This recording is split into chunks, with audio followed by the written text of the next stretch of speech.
10 years later. 1. The clouds of darkness lifted away from the sleepy blue of dawn, and the Nile surface appeared to breathe the breezes of dusk.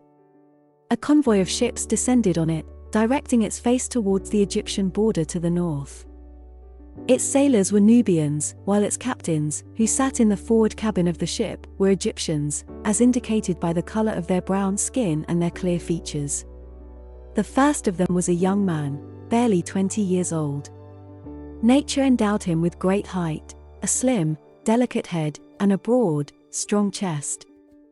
His rectangular face exuded freshness and extreme beauty, his black eyes were pure and beautiful, and his straight nose smelled of strength and symmetry. He was one of the faces that nature had deposited with its majesty and beauty. Together, he wears the clothes of wealthy merchants, and his graceful body is wrapped in a precious cloak, which conforms to the image of his body. Its owner was an old man in his 60s, tending to be thin and short, with a straight and high forehead. His sitting indicates the calmness that often accompanies old age, and the look in his eyes penetrates into the depths. It seemed that his concern was focused on taking care of the young man, more than he was focused on the trade that the ships were carrying. When the caravan approached the border area, they left the cabin and went to the bow of the ship, looking with excited eyes filled with longing. Then the young man asked with enthusiasm and alarm, "Do you see our feet setting foot in the land of Egypt?" "Say, what are we doing now?" The sheikh said, "We anchor the caravan on this shore, and we send a messenger in a boat to the border, seeking a way for himself that he can pave with pieces of gold. We rely entirely on what the people are known for, such as obeying bribery and answering the call for gold, but if our expectations are disappointed." The young man remained silent, with worry evident in his eyes. The sheikh said, "As long as he thinks badly, he will not be disappointed with these people." The ship turned to the shore, and the caravan followed it and dropped its anchor. The young man chose to be the envoy of the caravan to the border. He was very enthusiastic and determined, so the sheikh did not hinder his path. He moved to a boat and rowed with his muscled arms, leaving the caravan towards the border, and the sheikh followed him with his eyes, saying with moving hope, "O Lord, the worshipped Amun, this is your young son seeking his homeland for a noble purpose. May your authority be exalted, your remembrance exalted, and your children freed. So support him, O Lord, support him and protect him."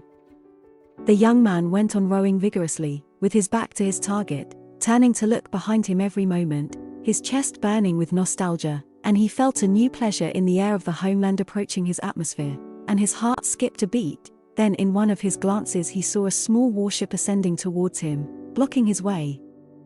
So he was certain. The border guards noticed him and came to check on him. He approached the ship with his boat until he heard the voice of the officer standing at the front of it shouting to him, "How are you getting close to the no man's land?" The young man was silent until the boat approached the ship, then he saluted the officer with the beard with a greeting of reverence and veneration, and said with pride, "May God bless you, O brave officer, I am heading to your glorious country with valuable trade." The officer furrowed his brow and said rudely, "You are ashamed, you fool. Don't you know that this road has been closed for 10 years? The beautiful young man expressed astonishment, and said, "What would a person like me do, who collected valuable possessions to get closer to the idolized Pharaoh of Egypt and the men of his kingdom? Would you please allow me to meet the noble ruler of Beja Island?" The officer said brutally, "Rather, you will return to where you came from alive, if you do not want to be buried where you are chattering." So the young man took out from his chest a leather wallet filled with gold pieces, and threw it under the officer's feet, saying, "We in our country salute our gods by offering gifts, so accept my greetings and my hope." So the officer took the wallet and opened it, and his fingertips played with the pieces of gold, causing his eyelids to flutter, and he looked between her and the young man in astonishment. Then he shook his head as if he could not hide his anger at the boy who had forcibly dissuaded him from his opinion, and he said in a calm voice, "Entering Egypt is forbidden, but your honorable desire may deserve your exception. From the prohibition order, follow me to the governor of the island." The young man rejoiced, and took his seat again in the boat, and pulled the oar forcefully and energetically, and descended, following the ship towards the shore of Beja. The ship and then the boat docked, and the young man placed his feet on the ground with caution and pity, as if he was treading on something pure and sacred, and the officer said to him again, "Follow me." So he followed in the footsteps, and despite his strictness in controlling his nerves, he let go of his reins and ecstasy swept through his senses, and a heavenly longing squeezed his heart, so his heart beat violently, continuously, and the pain from the intensity of his intense emotions quickly startled him. He was in the land of Egypt, the Egypt for which he preserved the most beautiful memories, the most mesmerizing of images and the most delightful effects. He wishes to be left alone, to fill his chest with its sweet breeze, and to fill his cheeks with its dust. He is in the land of Egypt. He woke up from his dream to the officer's strange voice telling him for the third time, "Follow me." He looked and saw a beautiful palace with armed men standing in front of it. He realized that it was in front of the palace of the island's governor. The officer entered and followed him, ignoring the sharp looks of the people directed at him from all sides. 2. He was allowed to enter the reception hall after the officer had preceded him there, where the ruler would receive those whose grievances did not need to be considered for anything other than gold. The young man glanced at the ruler as he passed, and his long, thick beard, his sharp almond eyes, and his prominent, pointed nose as if it were the sail of a boat, caught his eye. The man was looking inside with a searching eye, with a look indicating caution and suspicion, so the young man bowed in his hands with great reverence, and said with great politeness, "The Lord has called your morning, venerable ruler." The officer had told him about the strange arrival who carelessly threw away a wallet full of glowing gold pieces, and was driving a caravan loaded with gifts to get closer to the masters of Egypt. He returned his greeting with a wave of his hand, and asked him in a thick, hollow voice, "Who are you and from which country?" "My name is Lord Asfinus, from the town of Nabata in Nubia." The man shook his head suspiciously and said, "But I see that you are not a Nubian, and if my opinion is correct, then you are a farmer." Asfinus's heart sank at this description, which the ruler said in a tone that was not devoid of contempt. He said, "My lord's acumen is true. I am truly a farmer, from an Egyptian family that immigrated to Nubia generations ago, and worked in trade for a long time until the borders between Egypt and Nubia were closed, and their livelihood was cut off. And what you want? I have a caravan loaded with the good things of the country from which I came, with which I hope to get closer and closer to the masters of Egypt." The ruler played with his beard and looked at him suspiciously, and said, "Do you mean that you endured the hardships of travel, just to get closer and closer to the masters of Egypt?" "Mr. the Honorable Ruler, we live in a country full of monsters and treasures. Life is very harsh, and hunger and barrenness gnaw their nails at the necks. We are good at goldsmithing, and we struggle to obtain a cup of grain. If my masters accept my gifts and allow me to conduct trade between the south and the north, I filled your markets with precious gems and animals, and I replaced the misery of my people with softness." The ruler laughed loudly and said, "I see dreams making your head fall. Didn't you start asking and pleading?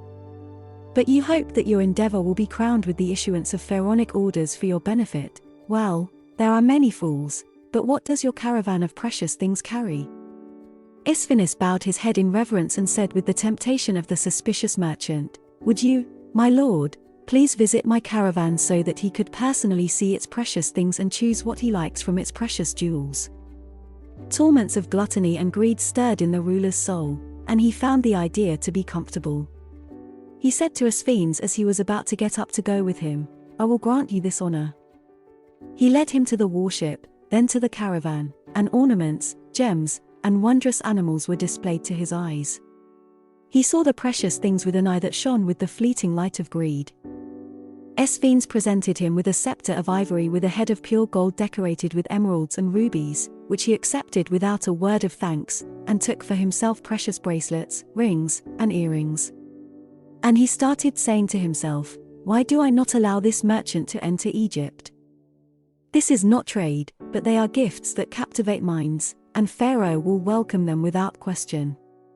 If the owner of the wish is fulfilled, he gets what he wished for, or his request is rejected, then I have nothing to do with it. I have an opportunity that I must seize."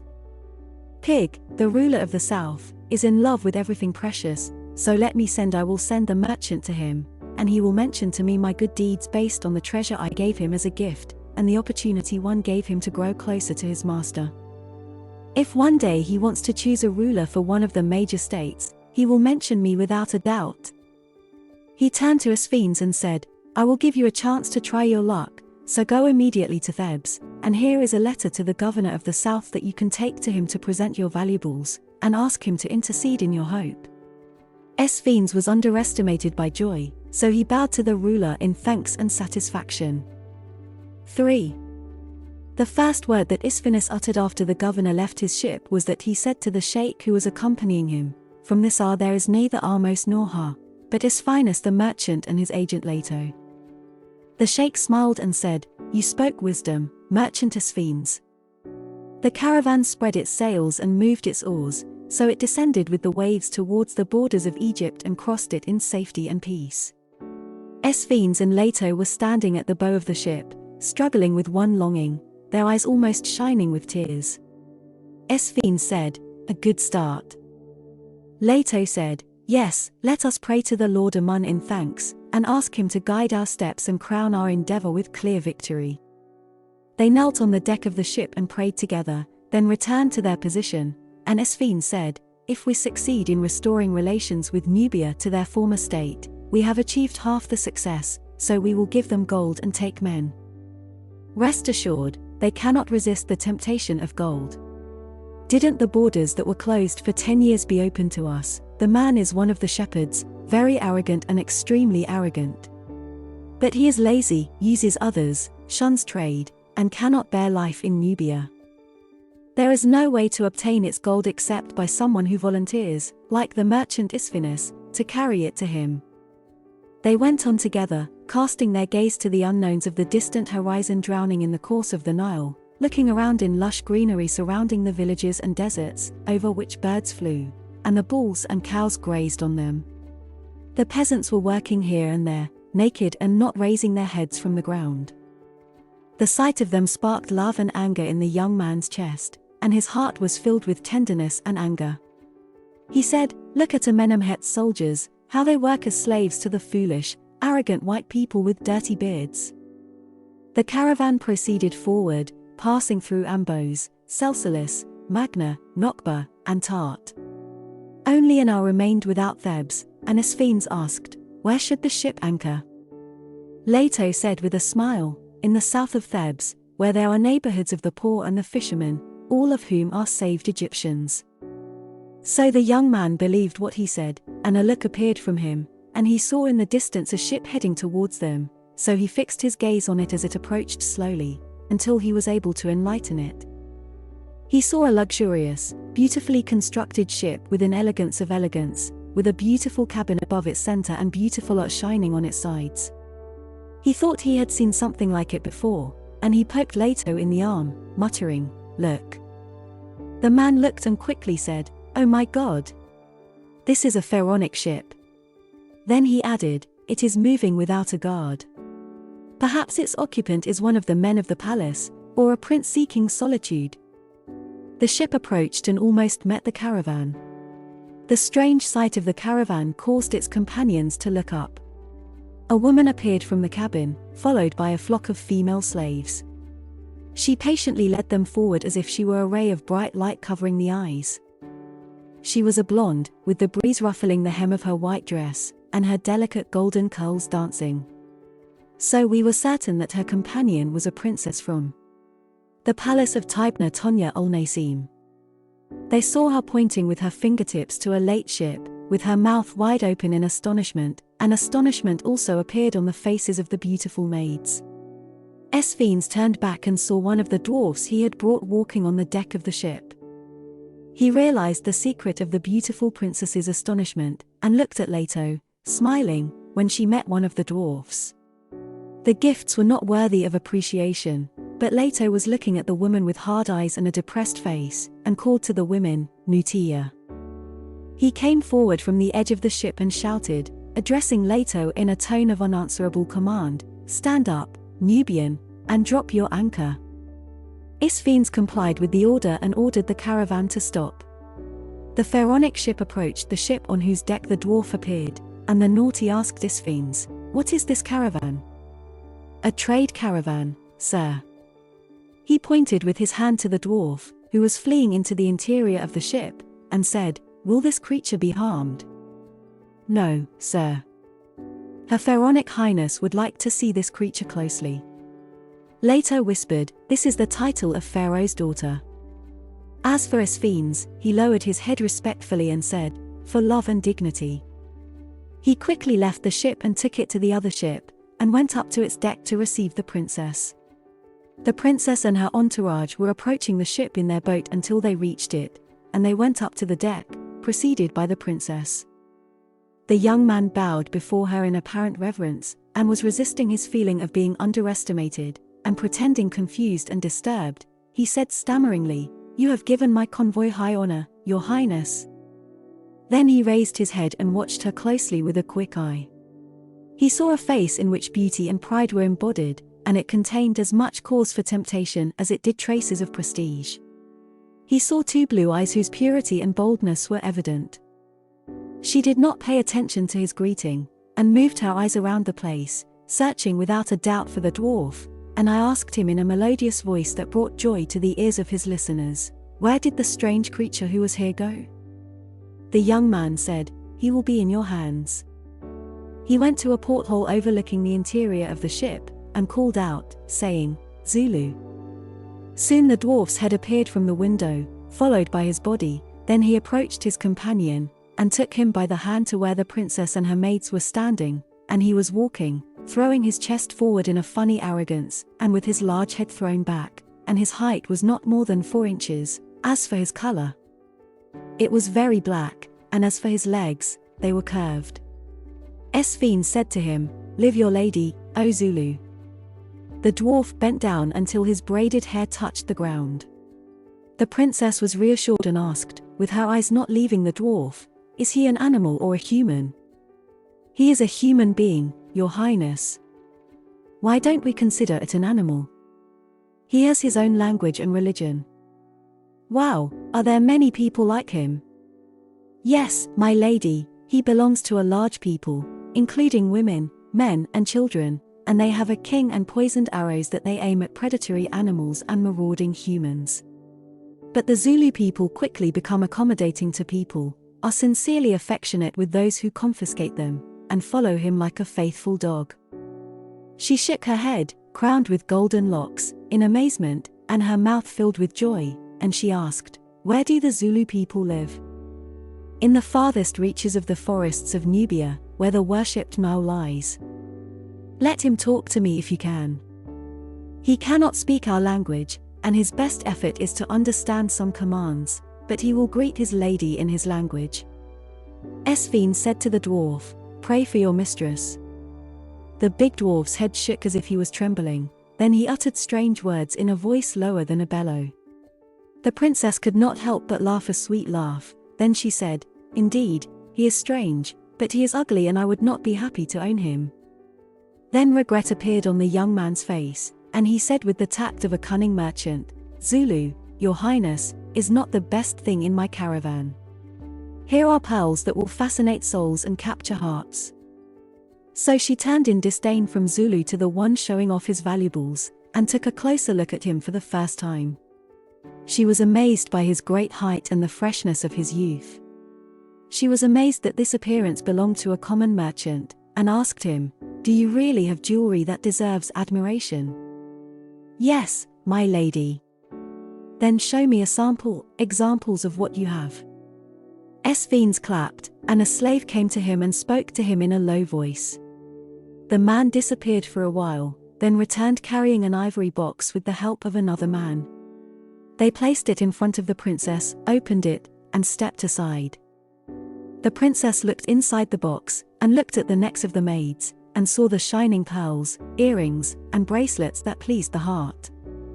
She examined them with an aware eye, then she extended her white, free hand to a necklace that was a sign of naivety and perfection, an emerald heart on a chain of pure gold, and she held the heart with her fingertips and muttered, "Where did you get this precious stone?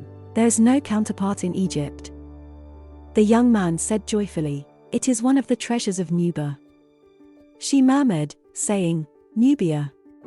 Zulu country, how beautiful." Esfine smiled as he looked at her fingertips and said, "Since your highness has admired him, he should not be returned to his box." She said easily, "Yes, but I don't have the money." "Are you going to Thebes?" He said, "Yes, your majesty." She said, "All you have to do is go to the palace and collect its price." So the young man bowed in reverence, and the princess gave a farewell look to Zulu. Then she turned and went on with her supple and graceful figure, followed by the slave girls, and the young man's eyes were fixed on her until the wall of the ship disappeared from him. Then he became aware of himself and returned to his ship where Leto was waiting for him in alarm, and he took the initiative. "What behind you?" The princess's words were beautiful to him, and he asked, laughing, "Is she really the daughter of Apophis?" Leto said wryly, "She is the devil, the daughter of Satan." Leto's harsh tone and angry looks woke him from his slumber, and he realized that the one who had aroused his admiration was the daughter of the humiliator of his people and the murderer of his grandfather, and that he did not feel in her presence what she was deserving of abhorrence and hatred for him. He was annoyed and feared that his tone as he narrated what she said was one of admiration. The trustworthy sheikh was upset and said to himself, "I should be worthy of the duty for which I came here." Therefore, he did not pay attention to the princess's ship and looked at the horizon for a long time, and tried to hate the princess, and he felt that she was a real force. With all resistance, I have gone from his way forever, but oh my God! She is a beauty with magic flowing around her corners, and whoever is afflicted by seeing her can only close their eyelids from the power of her light. At that moment, he mentioned his little wife, Nefertari, with her moderate figure, her russet face, and her charming black eyes, and he only muttered, saying, "What two beautiful contrasting images." 4. The southern wall of Thebes and its magnificent gates appeared to have temples and obelisks rising behind it. The majesty appeared in a holographic form that terrified the onlookers. The two men looked at the city with eyes filled with nostalgia and sadness, and Leto said, "May God bless you, O glorious Thebes." Esfine said, "Finally, Thebes, after many years in exile." The ship turned towards the shore, followed by the ships of the convoy, with the sails drawn up and the oars raised, so it made its way between a large number of fishing boats full of fish, some of which were still alive, and among them stood the fishermen with their naked, copper bodies and muscular muscles. Esfines was thrilled to see them, and he said to his companion, "Hurry, for I am eager to talk to any of the Egyptians." The weather was mild and pleasant, the sky was clear blue, and the sun was shining, its rays flooding the Nile, the beaches, the fields, and the cities. They went down to the beach, wrapped in their cloaks, and wearing 2 Egyptian bonnets on their heads like major merchants. They took steps towards the fishermen's quarter, and groups of them were standing on the beach, their hands holding the net ropes, which were thrown by boats into the depths of the Nile. They sang and chanted, and others filled the carts with fish, and ignited the backs of the bulls that were drawn to them towards the markets, and a few minutes' walk from the beach, small or medium-sized huts of brick were erected, roofed with palm trunks, their appearance indicating naivety and poverty. Esfines moved from place to place, with sensitive senses and open eyes, examining the fishermen, tracking their movements, and listening to their songs. He felt for them tenderness and sadness coupled with admiration and admiration. A feeling of familiarity, reassurance, and love filled his heart as he tore through their crowd, and he wished he could block their way and embrace them to his chest. He kissed their dark faces, concerned with struggle and poverty, and mentioned what Tutichiri had told him about them. He said to his friend, "What strong and patient men they are." Leto said, and he shared the young man's great emotions, "I think these fishermen are happier than the peasants, because the shepherds refused to go to their neighborhood, unintentionally exempting them from their arrogant morals and bad deeds." The young man frowned in anger and pain and did not speak. As they walked, they attracted attention with the beauty of their appearance and the elegance of their clothing. Esfine saw closely a young man walking towards them carrying a basket. He was wearing a short overalls around his waist, while the rest of his body was naked. He appeared tall and graceful and had a beautiful face. Esphine said, "Look, Leto, at this young man. Was he not created to be a knight in the band of chariots? Had his time not betrayed him?" The young man approached them and wanted to talk to him. He greeted him with his hand and said, "God bless you, young man. Will you show us a place where we can rest?" "Thank you." The young man stopped walking and was about to answer him, but when his eyes fell on them, he closed his mouth and gave them a strange look that expressed anger and contempt. He turned his back to them and left. The two men exchanged a look of astonishment and denial, and Esphines followed him on the trail and blocked his path, saying, "Brother, what made you renounce? Respond to us and turn your back angrily." The young man roared, "Leave me alone, O slave of the shepherds." He walked away angrily while pacing, leaving the young man in astonishment and confusion, and Leto followed him, saying, "He is undoubtedly crazy." "Not crazy, Leto. But why does he call me a slave of the shepherds? It is a laughable supplication." "Yes. Yes. But he bestowed upon us the crafts of the shepherds, so how can his courage enable him to challenge us? He is a truly brave young man, Leto, and his behavior with us indicates that 10 years of stifling shepherd rule could not eradicate anger from noble souls." They continued walking until a loud noise attracted their attention. They looked to the right and saw a large building with a small entrance at the top of the wall with narrow niches. Groups entered and groups left. So the young man asked its owner, "What is this building?" Leto said, "This is a bar. Let's watch it." Leto smiled and said, "Come on." 5. They entered the tavern together, and found themselves in a spacious place, with high walls, with a dust-covered lamp hanging from its ceiling, and in the middle of it were placed the mugs, surrounded by a wall 2 cubits long and 1 cubit wide, on which the pottery cups were lined up and the drinkers surrounded it. And the tavern owner stood in his circle, filling the cups for those gathered around him. Or he would send her with a young bartender to sit in the corners on the floor of the bar, and he would hardly raise his head from his mouth, so if one of the drinkers offended him with a joke, he would rebuke him harshly, cursing and slandering him. The two men looked around the place, and Esphines wanted to crowd the people standing around the bartender, so his friend took it. With his hand, he made his way to the wall with his shoulders until he rose up to the middle of the ice, staring at them in astonishment and denial. He felt a little tired, so he said to the veiler in a hurry, "Oh good man, can we find 2 chairs with you?" Those around him became increasingly disapproving of his accent and the strangeness of his request. As for the waiter, he replied without paying him any attention, "Excuse me, Prince. The patrons of my bar are among those who are content to abstain from stupidity." The drunkards laughed at him and his companion, and a man of short stature, with a thick face and neck, and a large belly, approached them.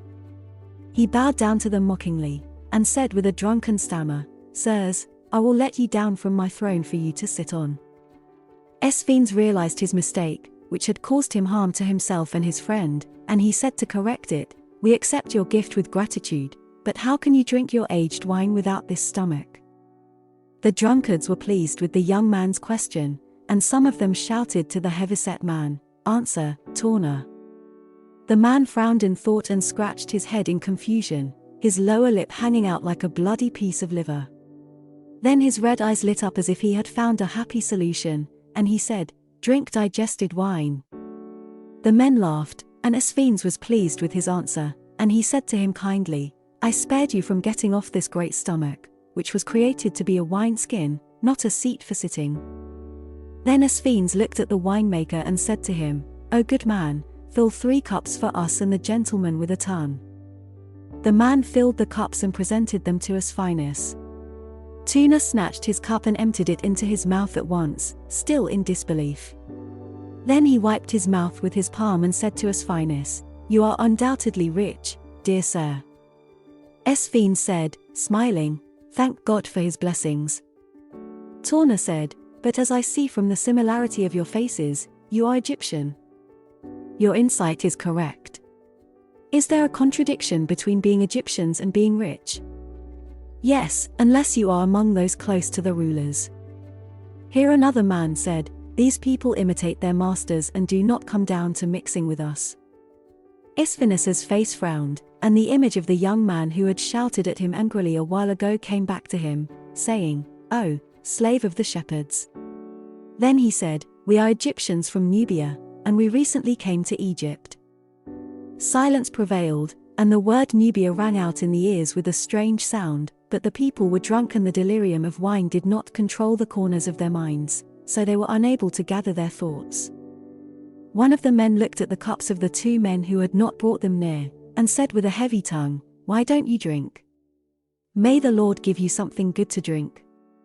The wine of heaven." Leto said, "We drink very little, and if we do drink, take it slowly." Tuna said, "Yes, what you are doing, what is the point of fleeing from a happy life?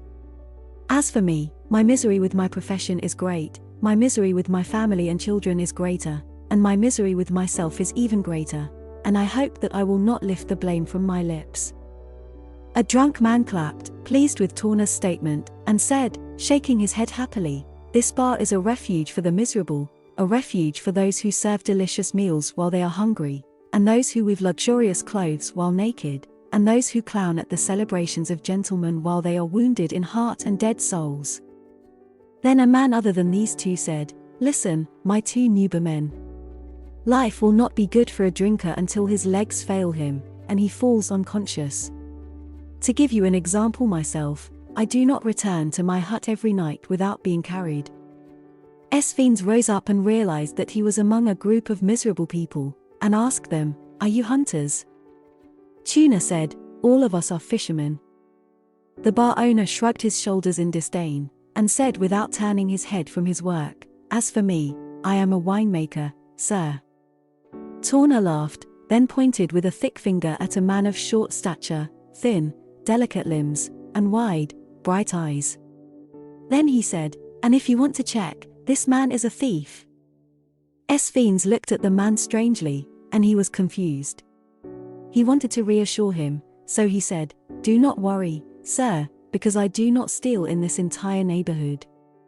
Torna commented on the man's statement by saying, "It means that since there is nothing in our neighborhood worth the trouble of stealing, he lives with us as one of us, and practices his art in good neighborhoods, where money is abundant and happiness is full of shadows." The thief himself was drunk, so he said in an apologetic tone, "I am not a thief, sir, but I am a tourist who hits the ground and rises and sets as his feet lead him. If I stumble upon a stray goose or a lost chicken, I guide it to a shelter, which is usually my hut." "And do you eat it?" "Lord forbid, sir, good food poisons my stomach, but I sell it to whoever buys it." "Aren't you afraid of the guards?" "I am most afraid of them, sir, because theft is not allowed in this country for anyone other than the rich and the rulers." So Tonya believed what the thief said, saying, "The rule followed in Egypt is that the rich steal from the poor, but it is not permissible for the poor to steal from the rich." He was speaking with his eyes staring at the two cups filled with hunger and greed, so he changed the course of the conversation and said with displeasure, "Why do you leave your cups as a temptation for the drinkers?" Isfinus smiled and said slowly, "They are yours, Torna." He cleared his throat and grasped the two cups with his thick hands, sending threatening looks to those around him. Then he emptied them into himself, cup after cup, and sighed in relief. Esphines realized the meaning of the threat he was making, so he asked those close to him to have beer and wine of whatever they wanted. They all drank and rejoiced, and began talking and singing. And laughter, and misery, and poverty were evident on their faces, but at that hour they seemed happy and laughing, not thinking about tomorrow, and Esphines blended into their atmosphere with happy joy, which depression is accustomed to from time to time. And he spent quite a long time among them, until a man whose appearance indicated that he was one of them entered the bar. He greeted them with a gesture and asked for a mug of beer, then he said to those around him in a tone that did not indicate anything, "They arrested Mrs. Abana and took her to court." Most people did not pay attention to him because the drink had astonished their minds, and others asked him, "Why?" It is said that a senior shepherd officer intercepted her on the shore of the Nile, and wanted to include her among his wives, but she resisted him and pushed him away from her. Many people roared, and Esphines asked him, "What will the court do with it?" The man looked at him with a look of denial, and said, "She will be sentenced to pay a fine that she cannot accept until she is unable to do so, so she will be ordered to be flogged with whips and thrown into prison." Esphines' face frowned and became dismayed, and he said to the man, "Can you show us the way to the court?" Torna said to him with a stammer, "Drink is more important to you, because whoever defends this woman will anger the senior officer and expose himself to an unsafe consequence." The man who broke the news asked him, "Are you a stranger, sir?" Esphines said, "Yes, and I would like to attend this trial. I will be your guide to court if you wish." While they were leaving the bar, Leto leaned on his ear and said in a whisper, "Don't get involved in something that spoils our dangerous mission." Esphines did not answer, and immediately followed the man's trail.